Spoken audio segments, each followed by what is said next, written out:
Laptops are ergonomic nightmares by design, and yet they've become the primary work computer for millions of people. Let me explain why laptop use guarantees neck pain if you're using it for extended periods without modifications. The fundamental design flaw is that laptops integrate the screen and keyboard into a single unit. This creates an impossible compromise. Optimal monitor height places the top of the screen at or slightly below eye level when you're sitting upright. This maintains neutral neck position without forward head posture. But if your laptop is positioned at that height, the keyboard is at chest level, forcing your shoulders to elevate uncomfortably. Conversely, optimal keyboard height keeps your elbows at roughly 90 degrees with shoulders relaxed, but this places the screen far too low, forcing you to look down and creating that forward head position we discussed earlier. You cannot satisfy both requirements simultaneously with a laptop. Most people default to keyboard comfort, placing the laptop on their desk and looking down at the screen.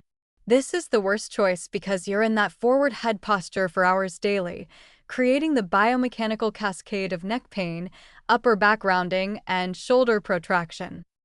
The solution requires separating the screen from the keyboard. Use a laptop stand or a stack of books to elevate the laptop screen to eye level, then connect an external keyboard and mouse at proper desk height. Yes, this defeats the portability purpose of a laptop, but if you're working from the same location for hours, you need this setup. Specific scenarios create additional challenges.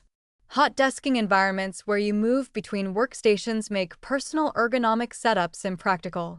Traveling workers in hotels and airports rarely have access to external peripherals. Home workers often started with makeshift setups during pandemic remote work transitions and never improved them.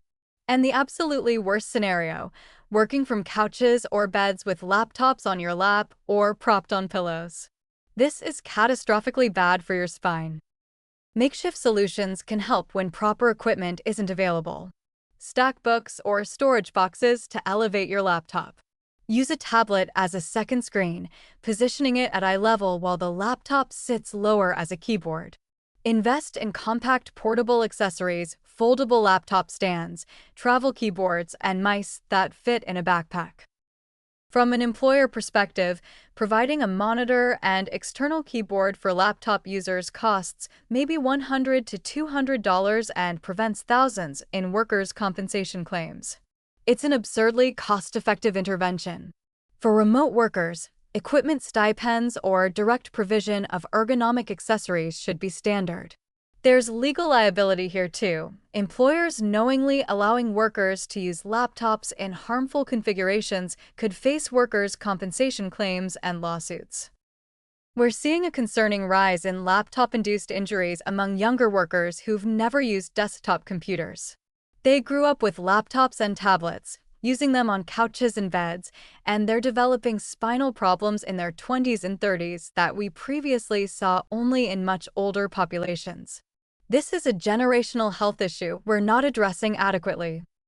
If you use a laptop as your primary work computer, you need to modify your setup. This isn't optional or something you'll get around to eventually. Every hour you spend looking down at an integrated laptop screen is creating cumulative damage to your cervical spine. Make the modifications today, not when the pain becomes unbearable.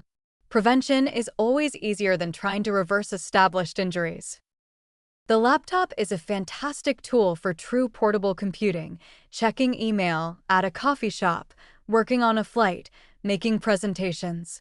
But as your primary 8-hour daily workstation, it's a musculoskeletal disaster waiting to happen unless you implement proper ergonomic modifications.